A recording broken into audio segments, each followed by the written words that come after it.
തെരഞ്ഞെടുപ്പ് ഫലങ്ങൾ വന്നിരിക്കുകയാണ്. ഏതാണ്ട് കേരളത്തിൽ ഉടനീളം ആഞ്ഞുവീശിയ ഒരു LDF വിരുദ്ധ സുനാമി എന്ന് വേണമെങ്കിൽ ഇതിനെ വിശേഷിപ്പിക്കാവുന്നതാണ്. പല ഘടകങ്ങൾ ഇവിടെ പ്രവർത്തിച്ചിട്ടുണ്ട് എന്ന് നമുക്ക് കാണാൻ കഴിയും. അതിൽ UDF സഹായിച്ച പ്രധാനപ്പെട്ട ഘടകങ്ങൾ ഒന്ന് എന്ന് പറയുന്നത് നിലവിലുള്ള ഇടതുപക്ഷ സർക്കാരിനെതിരെയുള്ള ജനവിരുദ്ധ വികാരം തന്നെയാണ് എന്ന് പറയാതിരിക്കാൻ വയ്യ. LDF നേതാക്കളുടെ അഴിമതിയുമായിട്ട് ബന്ധപ്പെട്ട ആക്ഷേപങ്ങൾ, ആരോപണങ്ങൾ നിരവധി ഇപ്പോൾ ഈ തെരഞ്ഞെടുപ്പിൽ ചർച്ചാ വിഷയമായിരുന്നു.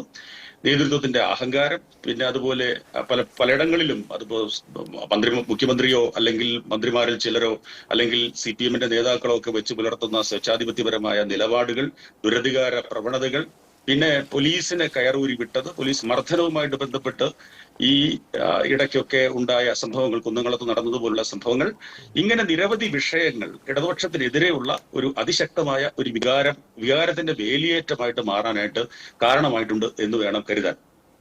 രണ്ടാമത്തത്, ഈ UDF-നെ സംബന്ധിച്ച് സാധാരണ തെരഞ്ഞെടുപ്പുകളിൽ, തദ്ദേശ സ്വയംഭരണ തെരഞ്ഞെടുപ്പിനെ സമീപിക്കുന്നതിൽ നിന്നും വിഭിന്നമായി കൂടുതൽ ആത്മവിശ്വാസത്തോടും കൂടുതൽ ഐക്യത്തോടും കൂടി ഈ തെരഞ്ഞെടുപ്പിനെ അഭിമുഖീകരിച്ചു എന്നുള്ളതാണ് യാഥാർത്ഥ്യം.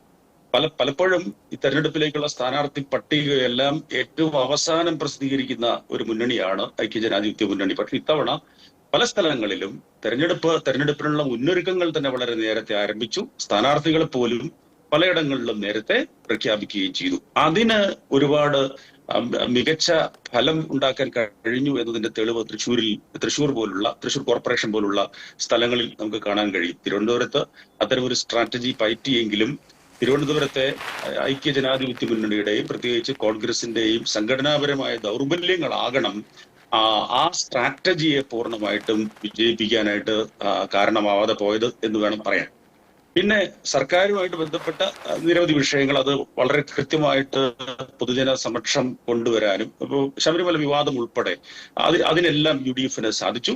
സ്ഥാനാർത്ഥി നിർണയത്തിൽ പുലർത്തിയ ജാഗ്രത UDF-ന് വലിയ ഒരു മേൽക്കൈ നൽകി എന്നും പറയാതിരുന്നുകൂടാ. പലപ്പോഴും വിമതന്മാരുടെ വലിയ ശല്യം UDF-നെ വേട്ടയാടാറുണ്ട്. പക്ഷെ ഇത്തവണ പ്രായണ റിബലുകളുടെ എണ്ണം വളരെ കുറവായിരുന്നു. ഞാൻ മനസ്സിലാക്കുന്നിടത്തോളം മിക്കവാറും എല്ലാ വാർഡുകളിലും UDF-ന്റെ പ്രവർത്തകർ 2 3 അല്ല, പലയിടങ്ങളിലും 4 5 തവണ വാർഡ് സന്ദർശനമൊക്കെ നടത്തിയ സാഹചര്യങ്ങളുണ്ട്.